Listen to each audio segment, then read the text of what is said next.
So I was just saying, you're the only person I have slowed down for. Thank you so much. So tell me a little bit about the journey into this character. And I want to mention one little thing is that Colette is also being mentioned in other films at the festival. Really? Yes. Oh. So other movies are actually talking about the Colette character. Oh, that's interesting. I didn't know that.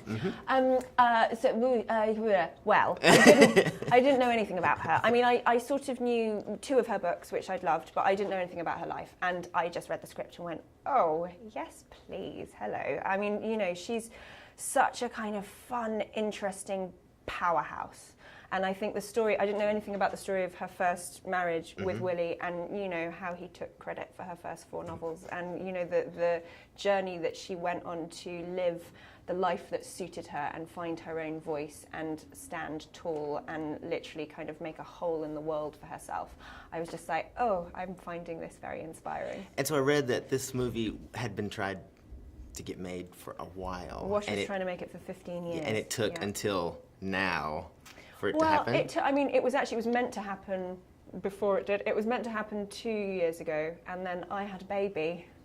It's your fault. And it was my fault. And I said, I'm really sorry, my baby's not sleeping, and so I can't play a really big part right now because I don't think I'll remember the words. So could we push for a year, please? You know, but I think there's a reason.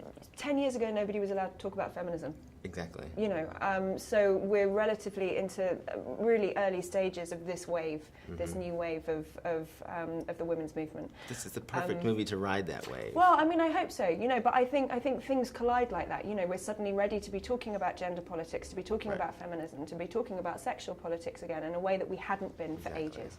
And so it felt, I'm not surprised that now was the time that it managed to get made. But I think it's a really exciting part of that story. And, you know, I think so often women don't know who their heroes are. You know, we know so many male heroes throughout time, and Colette was an extraordinary creature that I think girls should be being taught about in schools. And I think it's just, I felt very privileged to be able to go, whoa, she was cool, and have a look And the at fact this. that she's already appearing in other movies at this Yeah, festival. that's so interesting. I didn't know that. And you get to play the villain. Are you okay with being called the villain? Yes. Yes. I usually play the villain. I know you do. You reach a point in your But life. this is a little bit different, though. This is quite Yeah, he's a realistic villain. I mean, it's not some... Yeah. I mean, he's he was real, and he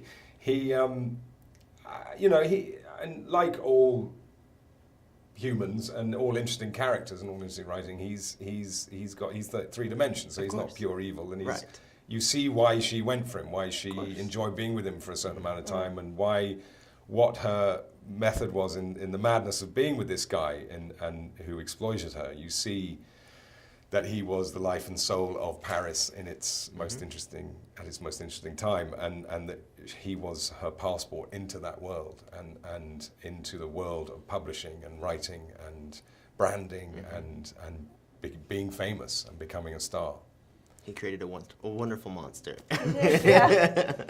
Well, congratulations on the film. I'm not going to take any more of your time because I have to go see another movie. Fair enough. It was Thanks wonderful very to much. me.